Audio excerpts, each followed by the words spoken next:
غزوہ خندق شوال 5 ہجری میں پیش آیا تھا۔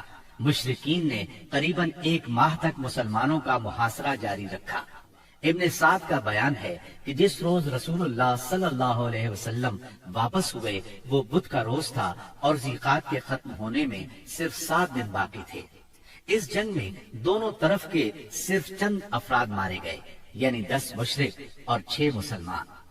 ایک تیر سعد بن معاذ رضی اللہ عنہ کو لگا، جس سے ان کے بازو کی بڑی رگ کٹ گئی۔ انہوں نے اللہ سے دعا کی کہ اگر قریش کی جنگ ابھی کچھ باقی ہے تو اس کے لیے انہیں زندہ رکھے، ورنہ اسی زخم کو ان کی موت کا سبب بنا دے۔ البتہ انہوں نے اپنی دعا میں یہ بھی کہا، یا اللہ مجھے موت نہ دے یہاں تک کہ بنو قریظہ سے میری آنکھیں ٹھنڈی ہو جائیں۔ خندق کی لڑائی دراصل جان اور مال کے نقصان کی جنگ نہیں تھی، بلکہ یہ جنگ اعصاب کی جنگ تھی۔ اس میں کوئی خون ریز معرکہ پیش نہیں آیا، لیکن پھر بھی یہ اسلامی تاریخ کی ایک فیصلہ کن جنگ تھی۔ اس جنگ کے نتیجے میں مشرکین کے حوصلے پست ہو گئے اور ان پر یہ بات واضح ہو گئی کہ وہ مسلمانوں کی اس چھوٹی سی جماعت کو جو مدینہ منورہ میں نشوونما پا رہی تھی ختم نہیں کر سکتے۔ وہ کیا، عرب کی کوئی طاقت بھی انہیں ختم نہیں کر سکتی۔ اس خیال کی وجہ یہ تھی کہ غزوہ خندق میں مشرکین بڑی طاقت، ساز و سامان اور بھاری تعداد کے ساتھ آئے تھے۔ اس وقت اس سے بڑی طاقت فراہم کرنا عربوں کے بس کی بات نہیں تھی۔ اس لیے رسول اللہ صلی اللہ علیہ وسلم نے احزاب سے واپسی کے بعد فرمایا، اب ہم ان پر چڑھائی کریں گے، وہ ہم پر چڑھائی نہیں کریں گے۔ اب ہمارا لشکر ان کی طرف جائے گا۔ نبی اکرم صلی اللہ علیہ وسلم غزوہ خندق سے واپس آنے کے بعد ابھی ہتھیار اور کپڑے اتار کر ام سلمہ رضی اللہ عنہا کے گھر میں غسل کر کے فارغ ہی ہوئے تھے کہ جبرائیل علیہ السلام تشریف لے آئے اور بنو قریظہ کی طرف نکلنے کا حکم دیتے ہوئے فرمایا، میں آگے آگے جا رہا ہوں، ان قلعوں میں زلزلہ برپا کروں گا اور ان کے دلوں میں روب ڈالوں گا۔ یہ کہہ کر وہ فرشتوں کے ساتھ روانہ ہو گئے۔ ادھر رسول اللہ صلی اللہ علیہ وسلم نے لوگوں میں منادی کرائی کہ جو شخص سن رہا ہے اور اطاعت پر قائم ہے وہ عصر کی نماز بنو قریظہ میں پڑھے۔ اس کے بعد آپ نے مدینہ منورہ کا انتظام ابن ام مکتوم رضی اللہ عنہ کو سونپا اور سیدنا علی رضی اللہ عنہ کو جنگ کا علم دے کر ہراول دستے کے طور پر ایک جماعت کے ساتھ آگے روانہ فرمایا۔ بنو قریظہ نے انہیں دیکھا تو نبی کریم صلی اللہ علیہ وسلم کو برا بھلا کہنے لگے، مذاق اڑانے لگے۔ ادھر اعلان سن کر مسلمان بھی جھٹ پٹ تیار ہوئے اور نکل پڑے۔ بعض لوگ ابھی راستے میں تھے کہ عصر کا وقت ہو گیا، چنانچہ کچھ لوگوں نے وہی نماز پڑھ لی اور کچھ نے بنو قریظہ پہنچ کر نماز پڑھی۔ رسول اللہ صلی اللہ علیہ وسلم بھی مہاجرین اور انصار کے ساتھ نکلے۔ آپ نے بنو قریظہ کے دیار میں پہنچ کر انا نامی کنویں پر پڑاؤ ڈالا۔ اللہ تعالیٰ نے بنو قریظہ کے دلوں پر ایسا روب طاری کیا کہ وہ اپنے قلعوں اور گڑھیوں سے نکل ہی نہ سکے، انہیں لڑائی کی جرت نہ ہوئی۔ مسلمانوں نے بھی سختی سے محاصرہ جاری رکھا۔ جب یہود نے دیکھا کہ محاصرہ طول پکڑتا جا رہا ہے تو چاہا کہ اپنے بعض مسلمان حلیفوں سے مشورہ کریں۔ چنانچہ انہوں نے رسول اللہ صلی اللہ علیہ وسلم سے درخواست کی کہ وہ ابو لبابہ کو بھیج دیں تاکہ ان سے مشورہ کر لیا جائے۔ آپ نے ابو لبابہ کو بھیج دیا۔ انہیں دیکھ کر مرد حضرات ان کی طرف دوڑ پڑے، عورتیں اور بچے ان کے سامنے دھاڑے مار کر رونے لگے۔ اس کیفیت کو دیکھ کر ابو لبابہ رضی اللہ عنہ پر رقت طاری ہو گئی۔ اس پر یہود نے کہا، کیا آپ مناسب سمجھتے ہیں کہ ہم محمد صلی اللہ علیہ وسلم کے فیصلے پر ہتھیار ڈال دیں؟ انہوں نے کہا، ہاں یہی کرنا چاہیے۔ ساتھ ہی انہوں نے ہاتھ سے اپنے حلق کی طرف اشارہ کیا۔ اس کا مطلب یہ تھا کہ ذبح کر دیے جاؤ گے۔ تاہم انہیں فوراً ہی احساس ہوا کہ یہ اشارہ کر کے انہوں نے اللہ اور اس کے رسول صلی اللہ علیہ وسلم سے خیانت کی ہے۔ چنانچہ وہاں سے واپس لوٹے تو سیدھے مسجد نبوی میں پہنچے، خود کو ایک ستون سے باندھ لیا اور قسم کھائی، اب مجھے اللہ کے رسول صلی اللہ علیہ وسلم ہی اپنے ہاتھ مبارک سے کھولیں گے۔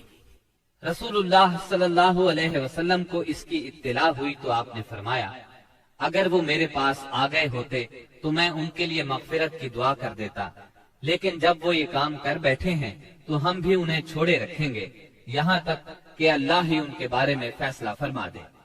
ادھر محاصرے نے مزید طول پکڑا تو بنو قریظہ کے حوصلے بالکل پست ہو گئے۔ چنانچہ 25 روز کے بعد انہوں نے اپنے آپ کو رسول اللہ صلی اللہ علیہ وسلم کے حوالے کر دیا اور کہا، آپ ہمارے بارے میں جو فیصلہ مناسب سمجھیں وہ کریں۔ آپ نے مردوں کو باندھ لیا، عورتوں اور بچوں کو علیحدہ کر لیا۔ اس پر قبیلہ اوس کے لوگوں نے عرض کیا، یہ ہمارے حلیف ہیں، ان پر رحم فرمائیں۔ آپ نے فرمایا، کیا آپ لوگ اس بات پر راضی ہیں کہ آپ کے بارے میں آپ ہی کا ایک آدمی فیصلہ کر دے؟ انہوں نے کہا، کیوں نہیں، ہمیں یہ بات منظور ہے۔ آپ نے سیدنا سعد بن معاذ رضی اللہ عنہ کو بلوا بھیجا۔ انہیں غزوہ خندق میں زخم لگا تھا، اس کی وجہ سے وہ مدینہ منورہ میں تھے۔ انہیں گدھے پر سوار کر کے لایا گیا۔ جب یہ رسول اللہ صلی اللہ علیہ وسلم کے قریب پہنچے تو آپ نے فرمایا، اپنے سردار کی طرف اٹھو۔ چنانچہ یہ لوگ اٹھ کر ان کے استقبال کے لیے گئے۔ انہیں دونوں طرف سے گھیر لیا اور کہنے لگے، سعد، اپنے حلیفوں کے بارے میں حسن سلوک کیجیے گا۔ سیدنا سعد رضی اللہ عنہ خاموش تھے، انہوں نے ان کی بات کا کوئی جواب نہ دیا۔ جب لوگوں نے بہت زور دیا تو بولے، اب وقت آ گیا ہے، سعد کو اللہ تعالی کے بارے میں کسی ملامت کرنے والے کی ملامت کی پرواہ نہیں۔ یہ سن کر بعض لوگ وہیں سے مدینہ منورہ کی طرف پلٹ آئے اور قیدیوں کی موت کا اعلان کر دیا۔ جب سیدنا سعد رضی اللہ عنہ اترے اور انہیں بتایا گیا کہ بنو قریظہ ان کی ثالثی پر رضامند ہیں تو انہوں نے فیصلہ سنایا، مردوں کو قتل کر دیا جائے، عورتوں اور بچوں کو قیدی بنا لیا جائے اور اموال تقسیم کر دیے جائیں۔ رسول اللہ صلی اللہ علیہ وسلم نے فرمایا، تم نے ان کے بارے میں وہی فیصلہ کیا ہے جو 7 آسمانوں کے اوپر سے اللہ تعالی کا فیصلہ ہے۔ یہ فیصلہ یہودی شریعت کے مطابق تھا، بلکہ ان کی شریعت کے فیصلے کے مقابلے میں زیادہ رحم اور نرمی پر مبنی تھا۔ سیدنا سعد رضی اللہ عنہ کے اس فیصلے کے بعد بنو قریظہ کو مدینہ منورہ لایا گیا اور بنو نجار کی ایک عورت کے گھر میں قید کر دیا گیا۔ یہ حارث کی بیٹی تھی۔ اس کے بعد مدینہ منورہ کے بازار میں خندقیں کھودی گئیں، پھر انہیں ایک ایک گروہ کر کے لے جایا گیا اور ان خندقوں میں ان کی گردنیں ماری گئیں۔ ان کی تعداد 400 کے قریب تھی۔ جب بنو قریظہ کا کام تمام ہو گیا تو بندہ صالح سیدنا سعد بن معاذ رضی اللہ عنہ کی دعا قبول ہو گئی۔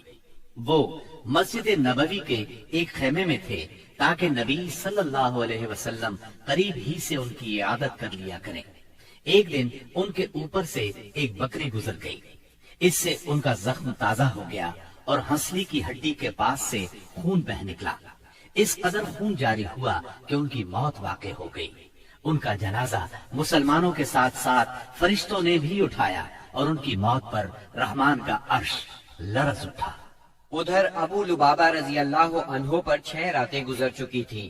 نماز کے لیے ان کی بیوی انہیں کھول دیتی تھی، اس کے بعد وہ پھر خود کو ستون سے باندھ لیتے تھے۔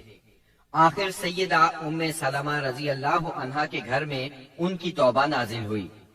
سیدہ ام سلمہ رضی اللہ عنہا نے انہیں بشارت دی تو لوگ انہیں کھولنے کے لیے دوڑ پڑے، لیکن انہوں نے ان سب کو روک دیا اور کہا، رسول اللہ صلی اللہ علیہ وسلم کے سوا مجھے کوئی نہ کھولے۔ آخر نبی کریم صلی اللہ علیہ وسلم نماز فجر کے لیے نکلے تو انہیں کھول دیا۔ غزوہ بنو قریظہ کے بعد مسلمانوں نے اور کئی فوجی کاروائیاں انجام دی۔ ان میں اہم کاروائیاں یہ ہیں، سمامہ بن اسال نبی صلی اللہ علیہ وسلم کو اور آپ کے لائے ہوئے دین کو سخت ناپسند کرتے تھے، چنانچہ محرم 6 ہجری میں مسلمہ کذاب کے حکم سے بھیس بدل کر نبی صلی اللہ علیہ وسلم کو قتل کرنے نکلے۔ ادھر نبی صلی اللہ علیہ وسلم نے محمد بن مسلمہ رضی اللہ عنہ کو 30 سواروں کے ساتھ ذریعہ کے اطراف میں بھیجا تھا تاکہ بنی بکر بن کلاب کو تنبیہ کریں۔ ذریعہ بصرہ کے راستے میں مدینہ منورہ سے 7 رات کے فاصلے پر واقع ہے۔ ان سواروں نے واپس آتے ہوئے سمامہ بن اسال کو دیکھ لیا، انہیں ان پر شک گزرا، چنانچہ گرفتار کر کے مدینہ منورہ لے آئے اور مسجد کے ایک ستون سے باندھ دیا۔